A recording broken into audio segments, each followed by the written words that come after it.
the war had come to this. A man on a bridge with the power to destroy. The twos had consumed the east. The fives owned the west. The fours had what lay in between.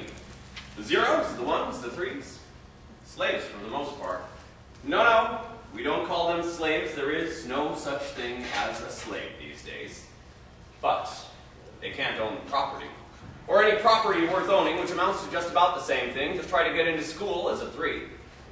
Those of us who were born in what were once 0, 1, and 3 lands have been rather tolerant, but let a 0 show up in the west, or a 3 in the east, they'd have their nuts handed to them.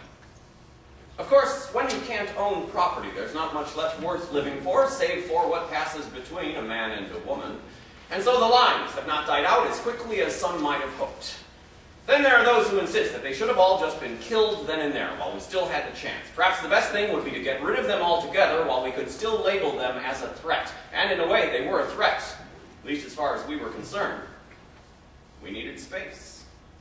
Everybody needs space.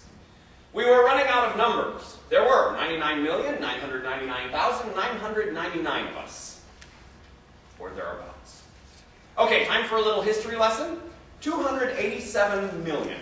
That's the nationwide population at around the turn of the millennium. A rather manageable number, I would think, not all that much different from what we've got now, about half.